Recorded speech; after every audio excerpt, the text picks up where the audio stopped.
Good morning. So today I read the book The Testament by John Grisham. This is the book and I read the chapter 1. Chapter 1. Down to the last day, even the last hour now, I am an old man, lonely and unloved, sick and hurting and tired of living.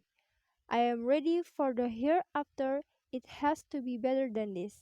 I own the tall glass building in which I sit, and 97% of the company house in it below me, and the land around it half a mile in three directions, and the 2,000 people who work here, and the other 20,000 who do not. And I own the pipeline under the land that brings gas to the building from my fields in Texas, and I own the utility lines that deliver electricity, and I lease the satellite unseen miles above by which I once barked commands to my empire flung far around the world. My assets exceed $11 billion.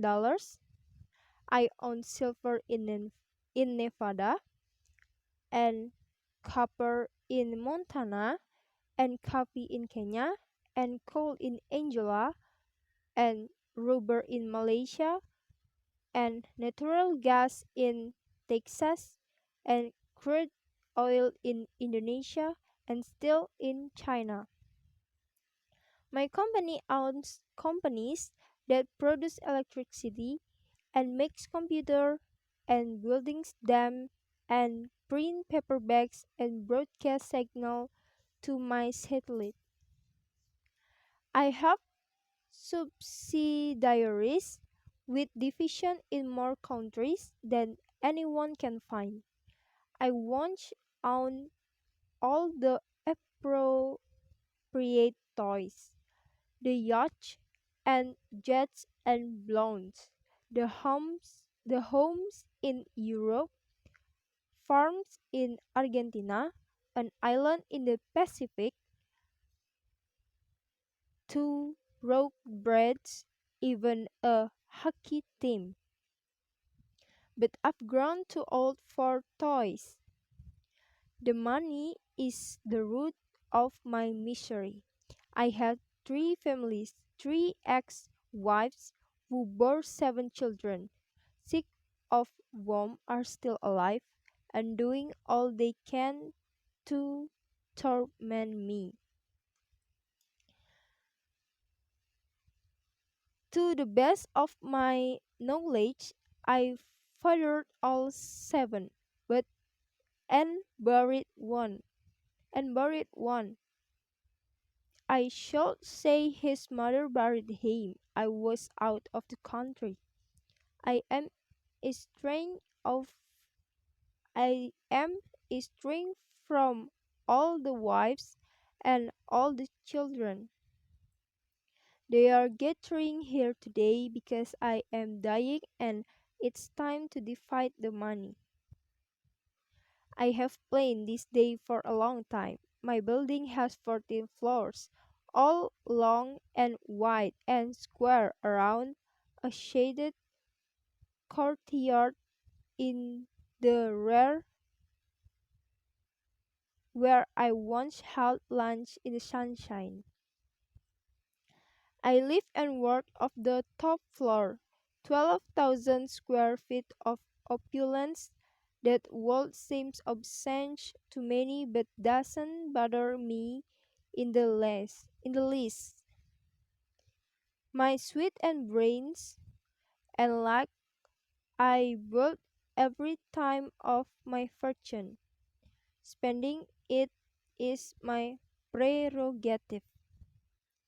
Giving it away should be my choice too. But I am being hounded. Why should I care who gets the money? I've done everything imaginable with it. As it as I sit here in my wheelchair, alone and waiting. I cannot think of a single thing I want to buy or see, or a single place I want to go, or another adventure I want to pursue. I've done it all, and I am very tired. I don't care who gets the money, but I do care very much who does not get it. Every square foot of this building was designed by me, and so I know exactly where to place everyone for this little ceremony. They are all they are all here, waiting and waiting. Though they don't mind. They'd stand naked in a blizzard for what I am about to do. The first family is Lilian and her brood, four of my offspring born to a woman who rarely let me touch her. We married young. I was 24 and she was 18, and so Lilian is old too.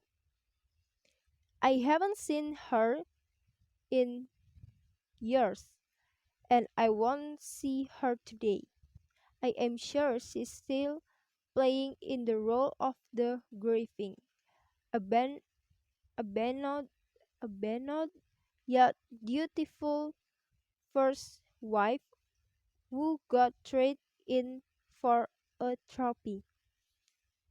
She was never remarried, and I am sure she hasn't had sex in 50 years. I don't know how we reproduce. Her oldest is now 47, Troy Jr., a worthless idiot who is cursed with my name.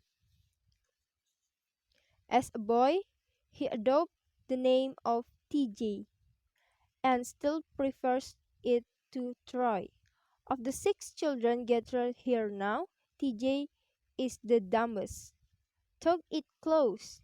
He was tossed from college when he was 19 for selling drugs.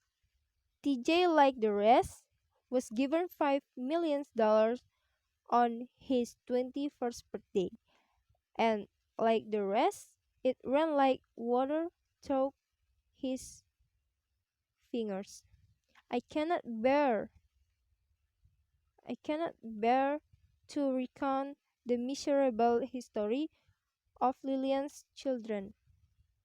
Suffice to say they are all heavily in debt and virtually unemployable, with little hope of my changing, so my signing of this will is the most critical event in their lives. Back to the ex-wives. From the frigidity of Lillian, I ran to the steamy passion of Janie, a beautiful young thing hired as a secretary in accounting but promoted rapidly when I decided I needed her on business trips.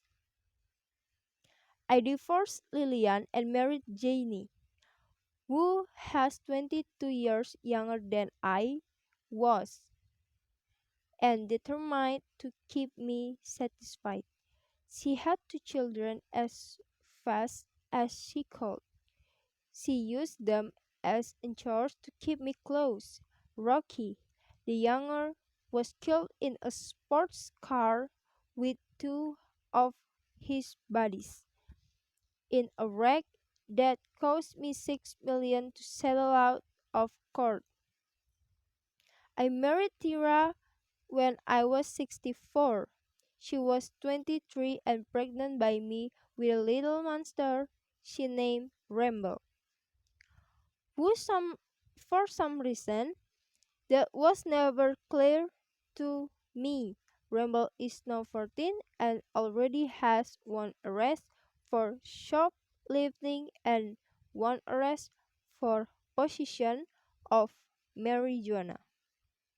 His oily ears, his oily hair sticks to his neck and falls way down his back, and he adorns himself with rings in his ears, eyebrows, and nose. I am told he goes to school when he feels like it. Ramble is ashamed that his father is almost 80, and his father is ashamed that his son has silver beds piercing, pierced, pierced, took his chonu, and he, along with the rest of them, expect me to sign my name on this will and make his life better. As large as my fortune is, the money won't last long among these fools. A dying old man should not hate, but I cannot help it. They are a miserable bunch, all of them. Their mothers hate me, so the children in turn have been taught to hate me too. Chapter 1. So, so that's all from me about the Testament book.